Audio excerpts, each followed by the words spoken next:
Hi, I'm Kayla Ogden. And I'm Rachel Sear. And this is Write Your Heart Out. Here we are, guys. How are you? I'm pretty good. How are you? I'm good.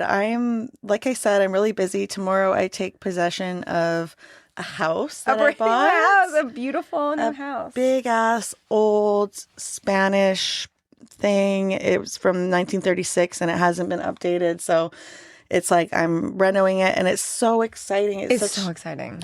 It's such a chance to be creative. And that neighborhood is gorgeous. Yeah. I mean, I can totally see you there too. Like with your personality, I can see that style of home being something that it holds a lot of personality and then has a lot of room for your personality. And so I can just see you really flourishing in a house like that. Oh my gosh. Over the house you're currently in. You know, Yeah. like I can just see it for you better. Oh my gosh, that's so cool. Yeah. My realtor, Mariana Papalardo, if anyone was wondering. Papalardo. She said that like quote unquote storybook homes are in style now, like people are looking for.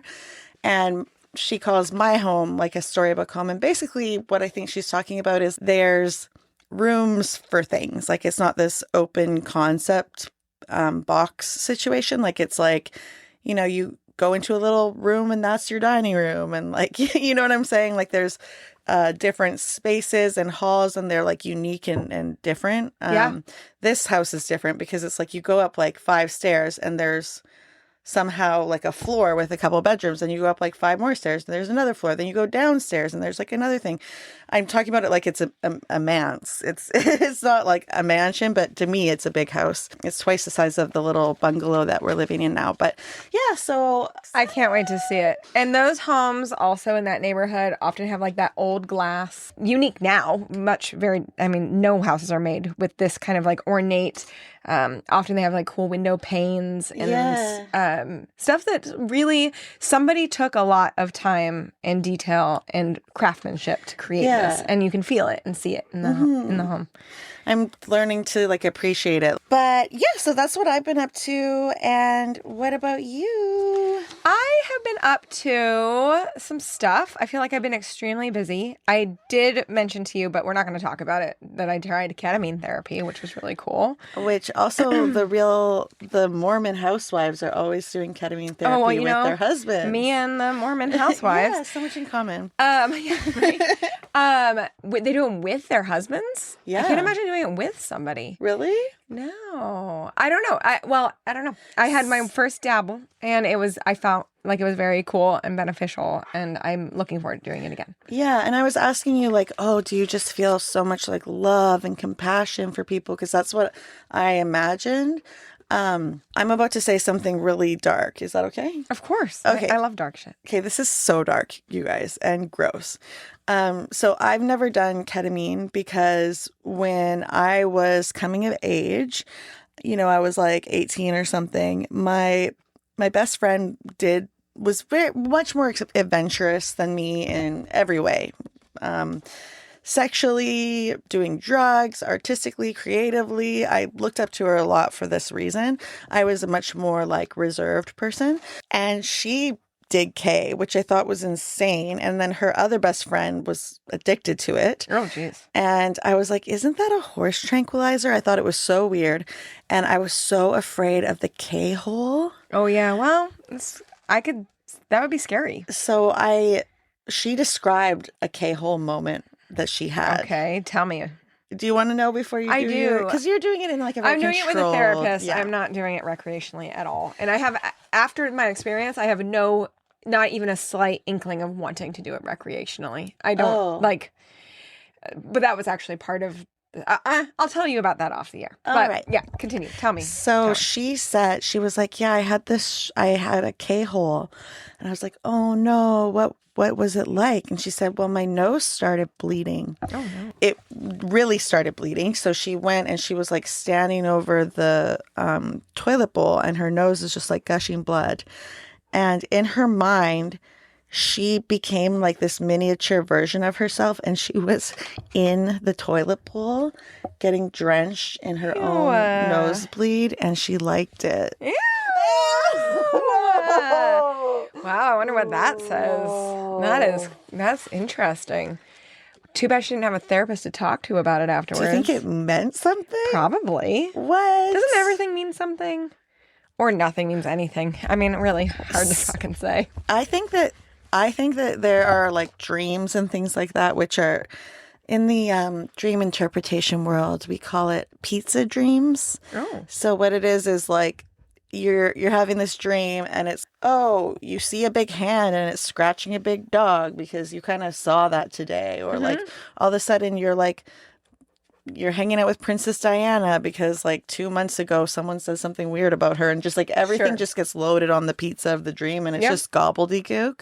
But then there are other dreams that are like they reoccur, or like they just feel more like meaningful, symbolic. I don't know if her trip was, I don't know what that could have been, but I was like, no, not for me, not doing it. I don't want a K-hole. I don't want anything to do with that. But then I watched the Housewives of Mormonland, and they looked really happy when they were doing theirs, and they looked really loved up. Yeah. Oh, I can see that. I mean, I definitely felt really good. Like you definitely feel good. Well, my therapist said that some people don't. Oh, but you did. I did. And I had a very good next few days. While it's still in your system, you feel really good. Oh, nice. Potentially. So it was a good, and I feel grateful for having that opportunity to do it, and looking forward to doing it again with my therapist. Just living my rich white lady life. Taking advantage of all of the splendor and wonders of, that are available to us in this Silicon Valley. Yeah, today we're going to talk about critiques, you guys. Do you enjoy getting your stuff critiqued? Oh, good question. Yes and no. I feel like, do I enjoy it? No. Do I? Maybe if you were on K. Yeah, right. But do I like it? Yes. Like, I think that they have to be separated, right? Like, knowing that people are actively reading my work so that they can critique it is not great. However, I love the feedback. I've never gotten feedback that I'm like, oh my God, I'm offended by you. I've only ever gotten good feedback. Not necessarily like they loved my work, because like one of the big things that I got from the writers group one was like that I should take out a whole chunk, which would be quote unquote bad feedback. I mean, no, I don't know. Can I describe it a little bit? Yes, do it, please. So in another episode, we talk about this a little bit, but Rachel and I have a writers group, and it's a small one, but it's mighty. And Rachel brought in it's one of the first chapters of her Dinner for 8 book. It was the second chapter, but because the first chapter is from a different point of view, and I didn't want to share that one yet. Okay. Yeah. So we all read it, and the feedback that we were all giving Rachel was like that this was, really great, and it really put you there and all of this stuff. But that in the prose, she describes, like, for example, the table setting, because this character is like type A, anal, but she's also sort of like creative, and she's created this beautiful tablescape, and it's really important to her. Every detail is really important to the character. So something that Rachel did was she described this gorgeous tablescape in detail. And we were like, well, we don't need to know about every like peony and candelabra or whatever. Like, you can just say that the table was beautifully set. And we were saying that she should like shave off the fat, or if the chapter was like a beautiful piece of marble, like we know there's a sculpture there that's really solid. We just chisel down, like get rid of a lot of the details. And then start the chapter with more movement, less. I mean, that was one of the big kind of words that kept like circling in my mind afterwards was movement. Like, there should have been more dialogue. Right? There's a part where Sam and her husband have an interaction, and a couple people said like maybe start there rather than with the tablescape and like this whole thing, which I thought was important, and like. Sorry, I cut you off. Oh, did you? I don't know. No. I was just sort of setting the scene for like what you received and like how you feel about that. And so like I thought that was extremely valuable. And I do think that that's important. You know, like I know where this character is coming from. So the fact that the tablescape and these place settings do come into play later in the book, I know that's important. But the reader doesn't. And somebody who's just stepping into this world doesn't. And so that's going to feel more monotonous. And like, we don't need to know about every fucking peony. And they don't. You know, they don't. That can be plopped in little points throughout those important pieces.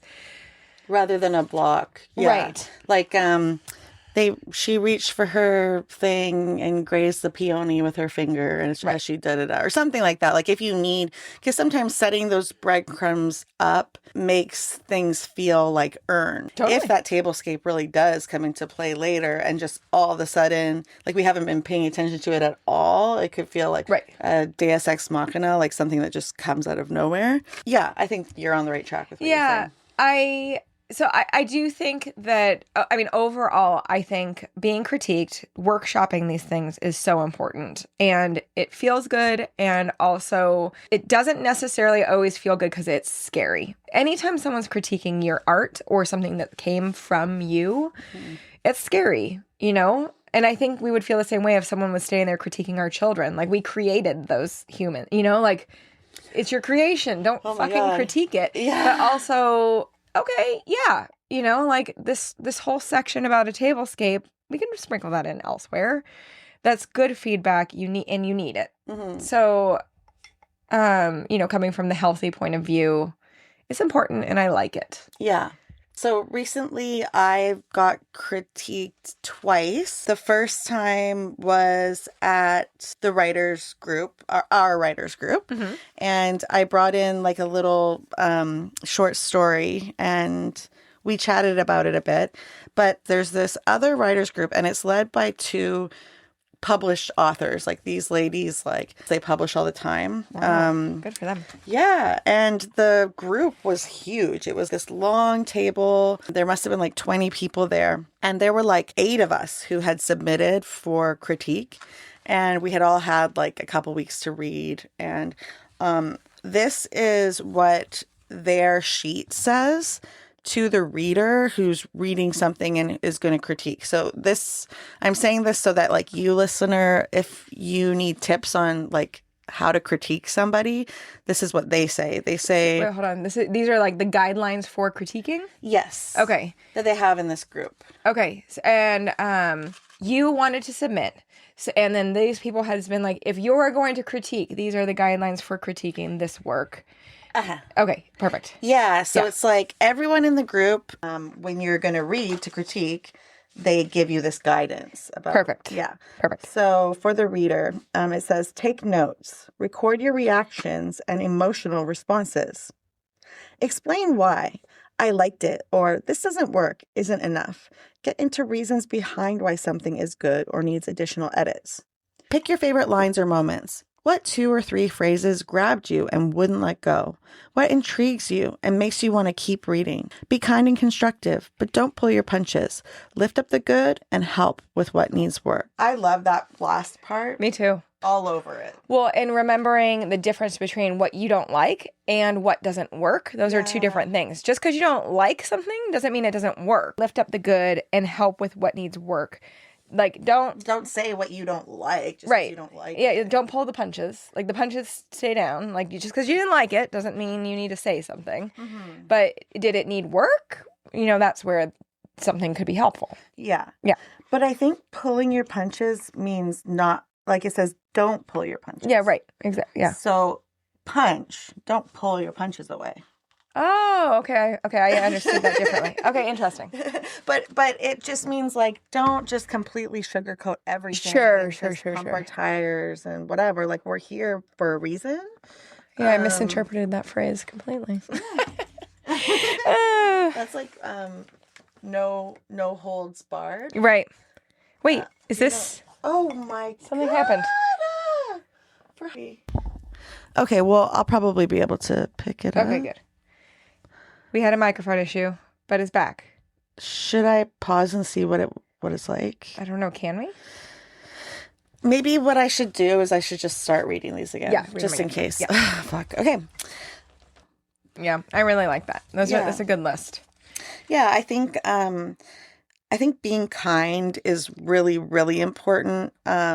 Writers are, a lot of us are really just like putting our heart and soul into what we like. So, and some of us have thicker skin than others. So I think just, actually, it reminds me. So I've been taking this class called improvisationally speaking with Stanford. One of the dudes, Tobin, an improv guy, and he was saying that like he teaches screenwriting, and normally the writing is, it can be amateurish or whatever, the students, but there's always like good there. And he had this one student recently who turned in some work, and this guy just literally thought that he was the bee's knees. Like, he thought that his work was ready for Hollywood. Oh. He turned it in, and my instructor was like, there was nothing there. Oh no. He's like, I could not think of anything positive to say about this person's work. Wow.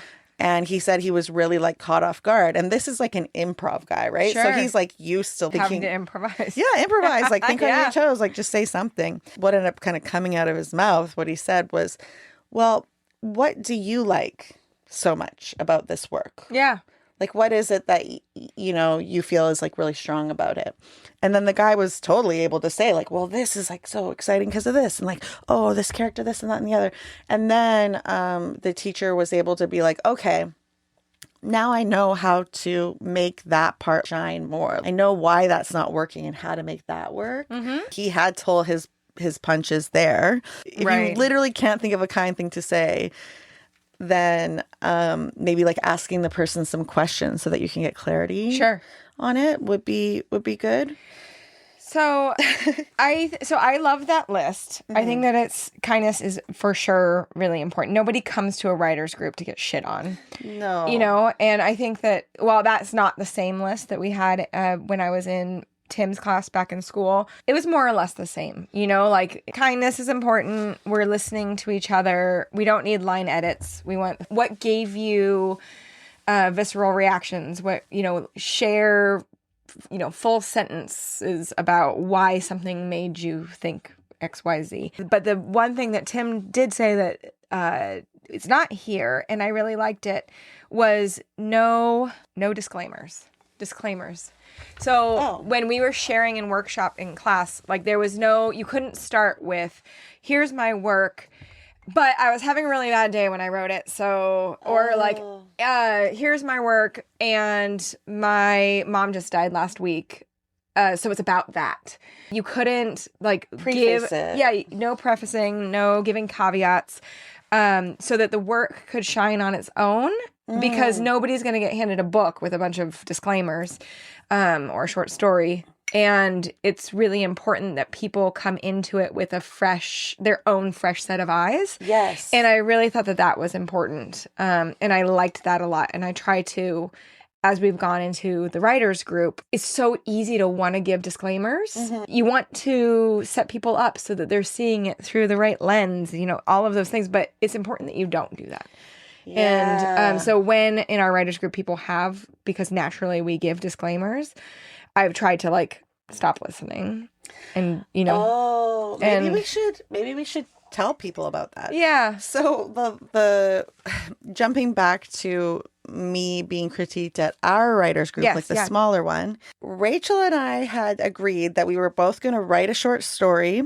We were going to bring it to our writers group, get critiqued, and then talk about that experience.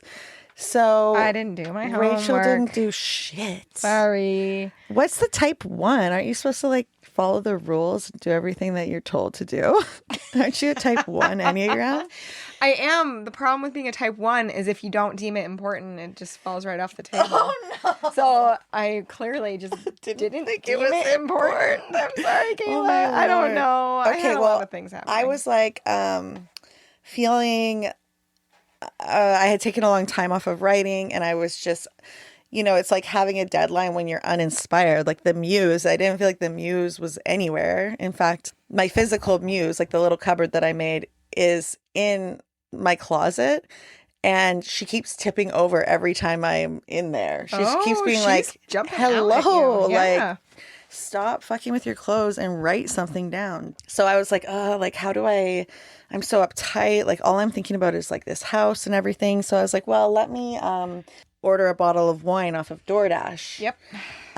So I drank that wine and I let it do its thing. Like, it loosened me up. You know what I mean? So not that I recommend this. Hemingway recommends this. Okay. So if you need a recommendation, ask that guy. So I loosened up and I wrote this little speculative sci-fi kind of story. And then when I went to share it with the group, I told them all, I'm like, you guys, I wrote this when I was drunk last night and I didn't finish it and I don't even really know what it says. So here we go. Disclaimer. But it wasn't, okay. So first of all, it wasn't finished. But it was fun.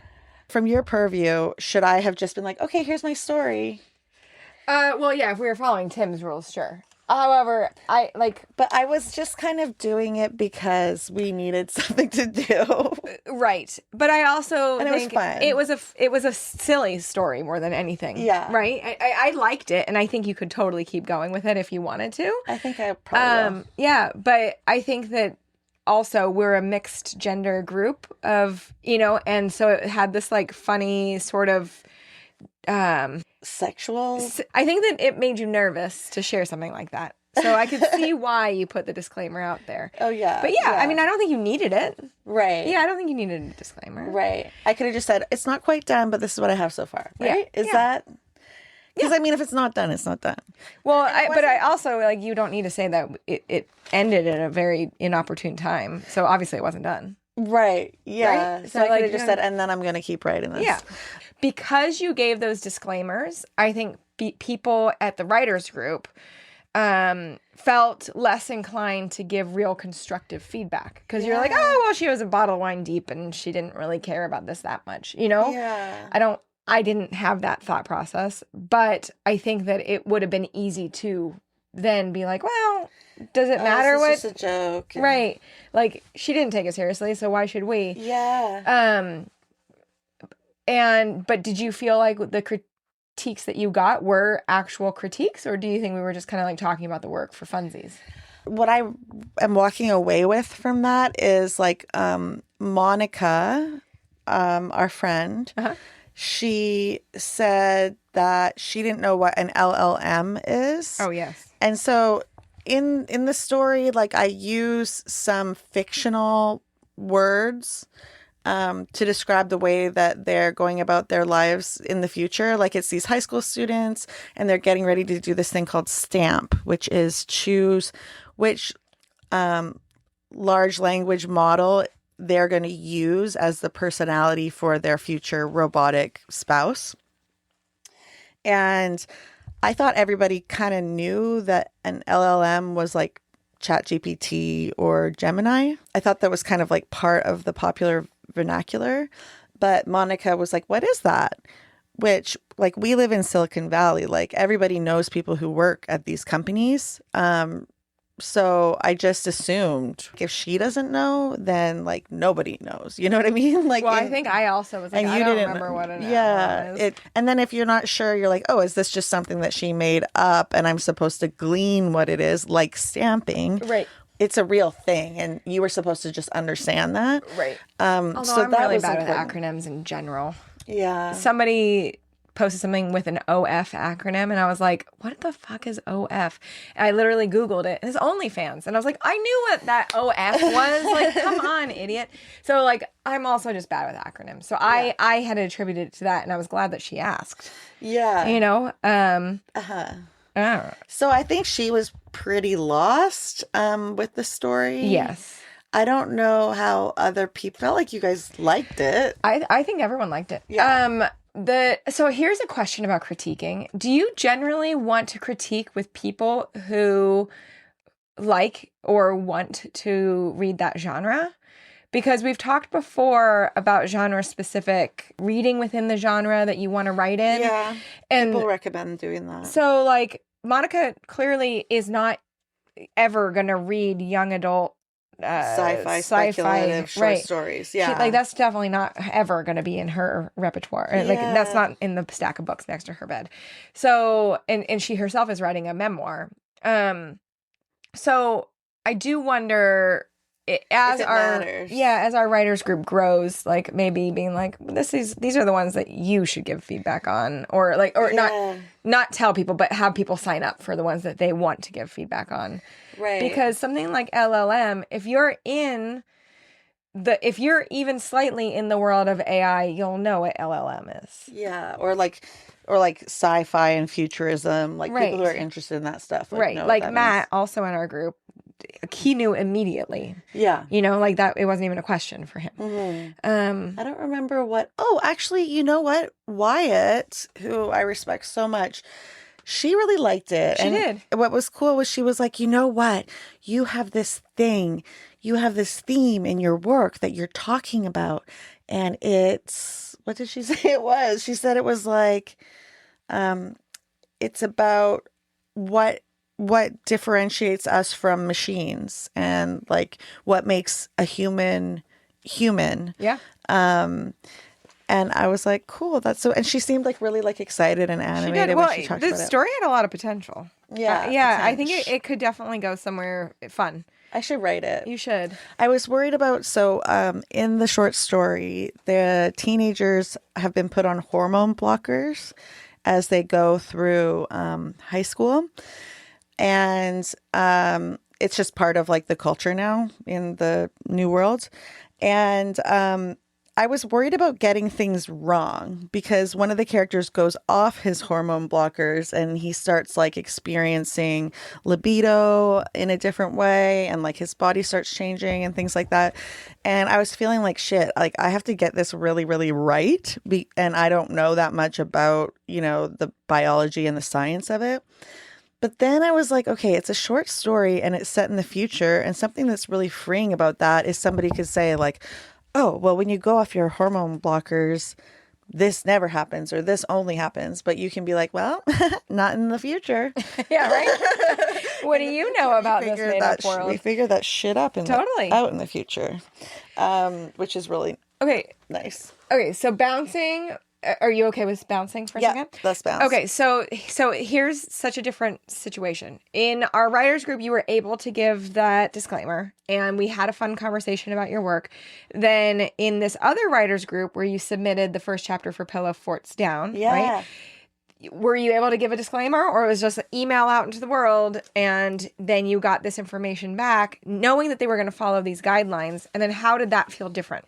They asked me before I sent it. They have a few questions that you put in. So it said, like, what part of the process are you in, of the writing process?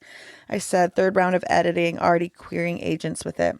They said, what's your goal for this section? Like, what's the goal for this section you're writing? Sure, uh-huh.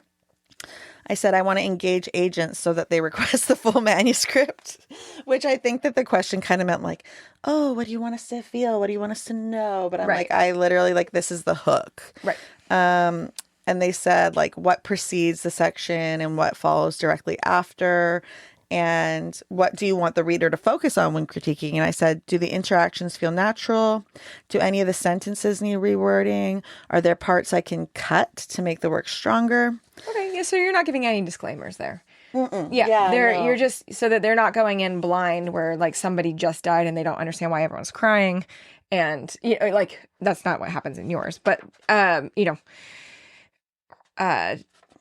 you're just setting the scene just enough and telling them where it's going to go just enough to satiate, and then saying why you're putting it into their hands in the first place. And like what to focus on. So the cool thing was all these people, they printed out my work, stapled it, put their name on the top, and they took notes, and they put notes all in the work and on the back. And these are good ass writers. After they were done critiquing me, I was like, you guys, this is such a fucking gift. It was like priceless. Yeah. It was insane. And did they talk to you in person?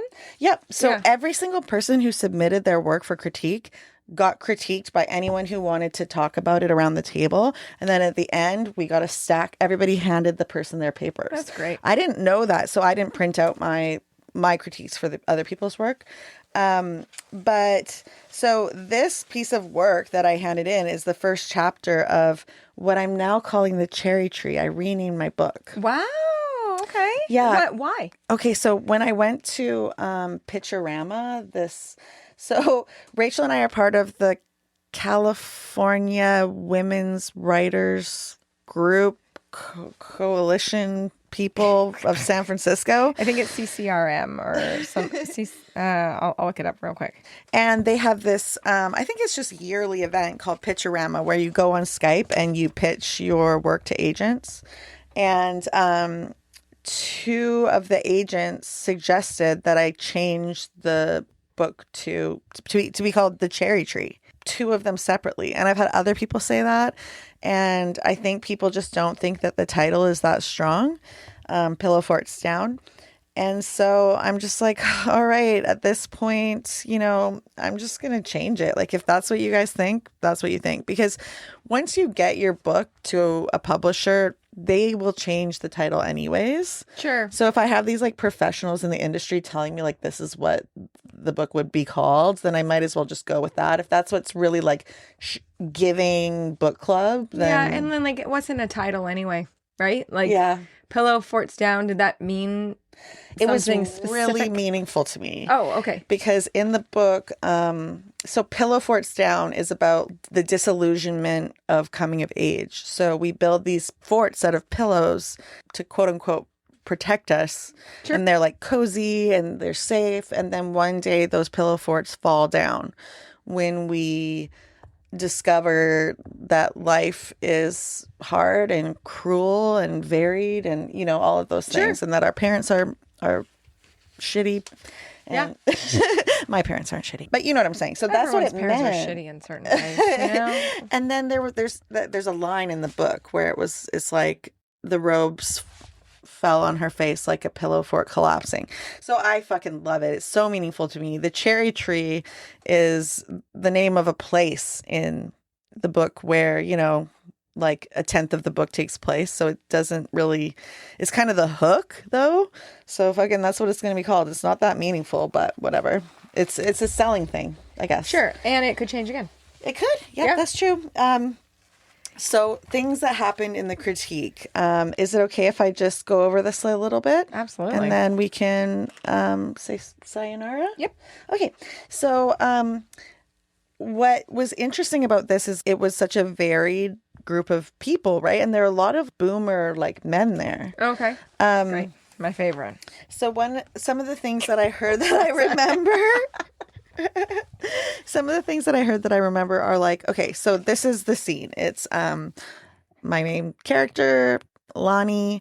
She's filming a commercial for dryer sheets and she hates it. Her mom gives her pills to calm her down because she's like shaking and stuff in front of the camera. And then she gets a little bit too high. And her mother, who's not much older than her and has modeling experience, steps in, takes her costume, and the director agrees to let the mother do the job instead. Oh, great. And then Lonnie goes to the bathroom to kind of collect herself. She's really relieved that she doesn't have to do this because she doesn't like modeling and she doesn't like the job. The makeup artist comes into the bathroom and chats to her, and then her mother comes in, and then that's the scene. First of all, I say that the mother's wearing heels. And then at the end of the thing, I say her stilettos clacked against the floor. And that was flagged. So there was like a woman there who like loves shoes. And she was like, at first I was imagining this dowdy old woman like wearing her Sunday heels. And then you said stilettos. And I was like, oh my gosh, that's a totally different woman wearing stilettos from heels. Like stilettos are sexy. And I was like, oh my God, I did not know you couldn't call stilettos heels. Yeah, I see stilettos up there. Yeah, I love a stiletto. Damn. I don't get that. Okay, I wouldn't hear different. Heels and think dowdy, but I guess that's personal. I mean, but she's like a shoe person. I'm not a shoe person. I mean, I love shoes, but I'm not a shoe person. Yeah. It reminded me of how people say that if you use a gun in your work, you better make sure that you've got the right bullets in that gun, that you're holding it right, that it has the right kickback, that it makes the right sound, because there's just like gun enthusiasts who will read your book and you will hear about it if it's not right. Sure. I mean, if there's a scene in a kitchen and someone's using a cleaver to skin a chicken, I'd be like, what the fuck are you doing? Like, they don't know what they're talking about. So, yeah. Yeah. So I was like, oh, there's shoe people who are going to flag this. Like, so that was just cute. And it was interesting that one of the women, Linda, who's one of the, she gave me so many notes, and she's one of the really successful authors there.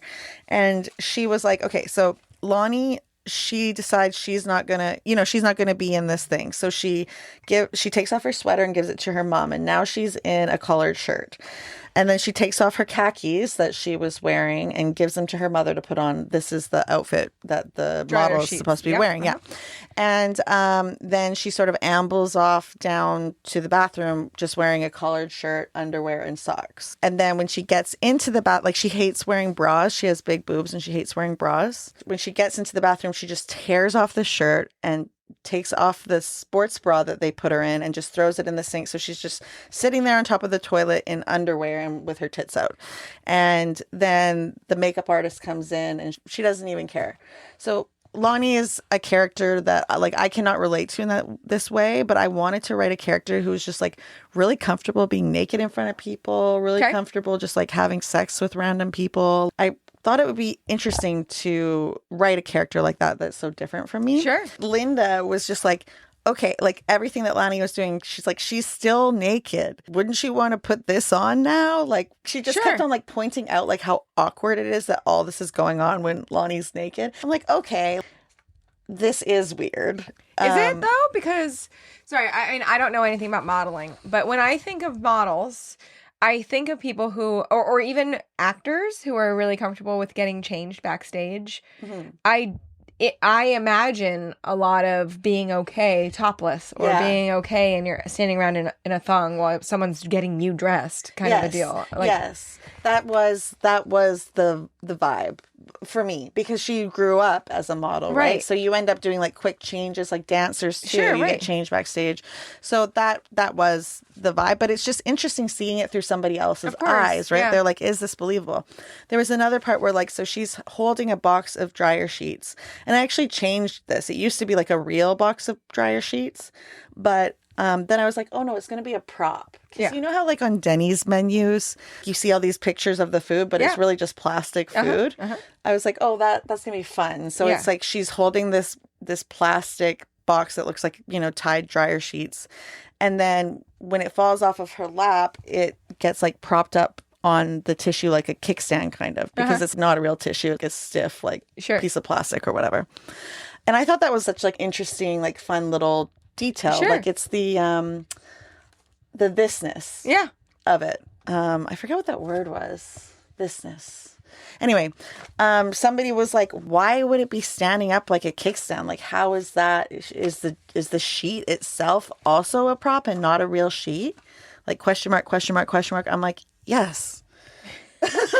Obviously. I'm like, oh, and there's this other thing where like there's this Lonnie is thinking about the director, and she's like, if only I could get him alone and we could get close and like be together and like be intimate and have sex, then he would be on my team and he would root for me, stuff like that. Yeah. And one of the guys, he's like such like a fatherly guy, saying like, oh, it was really troubling hearing her thoughts about the director and stuff. Oh, well, and I was sweet like, of him. Oh, that's so sweet. He's sweet, naive old man. It's interesting. It's interesting though, seeing your work through other people's eyes, because like I'm not conservative at all. Never have been. And I expect people to just come at life through my lens. Sure. Like of course. Just to understand like that there's grittiness there, that within, the realms of our minds that we think crazy stuff sometimes. Totally. I have a question about the critique about the dryer sheets. Okay. So one thing that's really important with workshopping is that you need to remember you don't have to use what people say, right? Like that's an important thing to keep in mind as the person being critiqued, that just because they said it doesn't mean you have to use it. So with the dryer sheet, where it's a prop, is that something that you feel like you're going to need to acknowledge, like explaining that that is in fact a prop? Or do you feel like that's something to throw away? Like a throwaway I thought? have to look at it again, like how it's worded. I mean, if it takes somebody out of the story, then that's not a good thing. Totally. But at the same time, you're looking for things. Totally. Uh-huh. So it's different. I definitely don't want, I just want people to stay in the story. Totally. That's one thing that Linda said that was really great. She was like, I feel weird saying this, but she was saying that the writing was really strong. She read it all the way through in one fell swoop before even writing anything down, because it just, like, it's like nothing took her out of it. Great. Which I was like, oh, great. Like, that's what you want, right? Yeah, absolutely. Yeah, so I thought this was, I mean, I haven't read all of these yet, or I kind of thought that this was a little bit of a waste of the opportunity, because I've gone over this chapter so many times. It's pretty tight. Like, Sure. I can give them short stories. Like, I want to have other people's eyes on short stories now instead. And I'm totally going to take this opportunity every chance I get. I mean, it's fucking free, and it's and it's really cool. So valuable. Circling back, I answered the question, how do you feel about being critiqued? Like, does it feel good to you to be critiqued? Yeah, I feel absolutely honored. Yeah. No one ever says that I'm a bad writer, like that the writing is bad on a line level. Yeah. I really like that. And you could just tell, like, some people loved it. Some people were like the guy who didn't like Lonnie's thoughts about the director or whatever. You could tell it just wasn't his cup of tea. Sure. Like, he's not my audience. Right.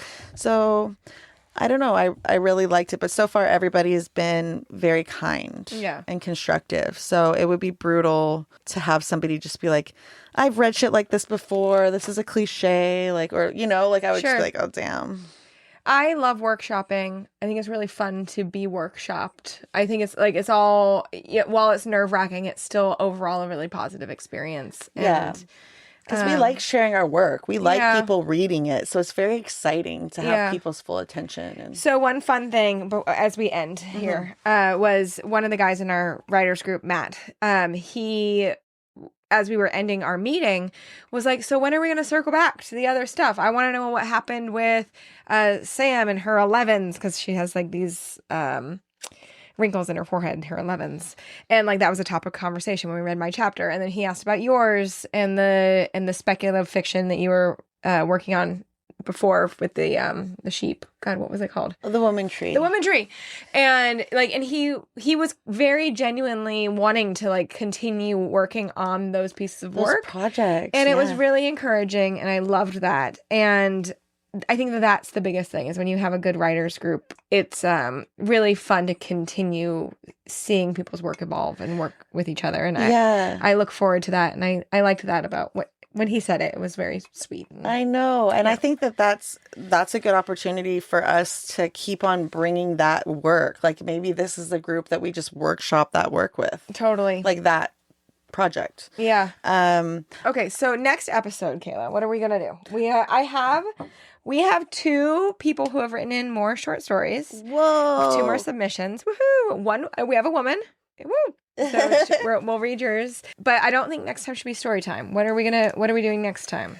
So I think that you should start, you need to write something. I need to write something. I know I do. I really want to start the story. We talked about this, I think, on the last episode, where like whether or not it's dinner for 8, I think is neither here nor there. I definitely need to write more. And I really want to start this other story that I've been putting off because I feel like I should be working on dinner for 8, but then not doing it. I feel like you should put dinner for 8 in the drawer. There's no time crunch. No. And this other one I think would be fun. And it kind of considers like my own fears with AI. It's like this story about a girl who falls in love with an AI chat bot thing, but then somebody has hacked the chat bot, and then it's a real person on the other end, but she doesn't realize it. And then it turns into this whole thing. Yeah. And I have this story really outlined. And at first I thought maybe I'd want to make it into a screenplay, But I don't know if I do. I think that I could have a lot of fun with it, just writing it. And maybe I should just put some freaking pedal to the metal and make it happen. Yeah, I think that if you have rules that are keeping you from tapping those keys, Yeah. like don't set up rules that keep you from writing. Yeah. You know, the Totally. rule that you have to finish this other thing first is sort of like holding you back from writing, which is the worst thing. It is 100% holding me back. Yeah. Yeah. So fuck that. Okay, so we don't officially have a subject for our next episode, or do Yeah, there? I want to just learn more about writing, and I want to write some more, and then just talk about what we're learning. Okay, great. Sort of like kicking it old school. Okay, then we'll be kicking it old school next episode. Okay, well, thanks for listening. If you like the podcast, please rate, review, and subscribe. Yes, and please. Send in your short stories And share with a friend, please. Yeah. We would love more of you.